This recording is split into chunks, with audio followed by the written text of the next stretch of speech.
Good morning, everyone.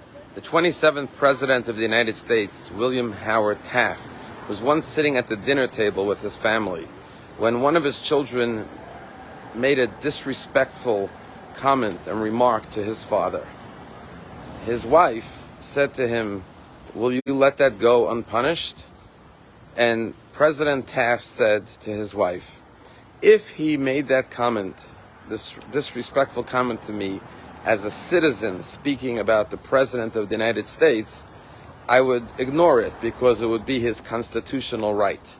But since he said it to me as a father, I will punish him for it." This week's Torah portion speaks about the brother and sister of Moses, Aaron and Miriam, who speak negatively against their brother Moses. And God overhears the conversation. And God intervenes. And God says to Aaron and Moses, "Why were you not afraid to speak against my servant, against Moses?" And the question that Rashi asks is, why doesn't it say, "Why did you speak against my servant Moses"? It doesn't say my servant Moses. It says my servant against Moses.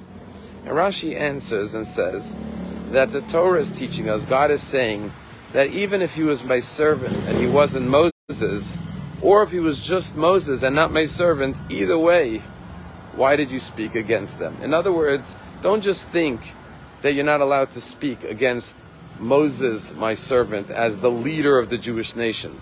But even if he was just a plain Moses, he was just an average Mo, as they say.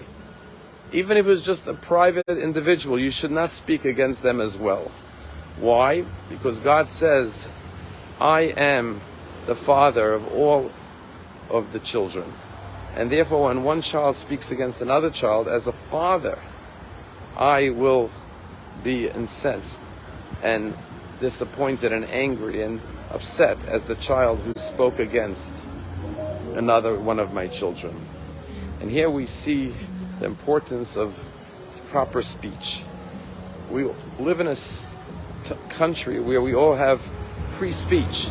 It's our First Amendment. It's a constitutional right. And therefore we grow up thinking that we're entitled to say whatever we want about whomever we want. It's our right, it's our duty to express our views and our opinions. The Torah teaches us that maybe you have the constitutional right to do so as an American, but as a child of God, just like you would never want to hear someone disparaging your child, and how painful it is if it's one child disparages another child, so too God is upset when we speak against one another. It's a story about the Chafetz Chaim, who was once traveling with another rabbi, and they stopped at an inn, and they had dinner at the inn. After the dinner, the hostess came over and said, "How was everything?" And the rabbi, the Chafetz Chaim, said, "It was wonderful, it was delicious, it was terrific." And the other rabbi said, "Yeah, it was quite good, but the soup could have used a little bit more salt." When the hostess walked away, the Chafetz Chaim was so upset. He said, "Come, I want to show you something." They went to the kitchen where they saw the hostess reprimanding the cook in the kitchen. And the Chafetz Chaim said, "That cook is a widow. She relies on this job for her income. You potentially could have cost her a job with that one negative comment."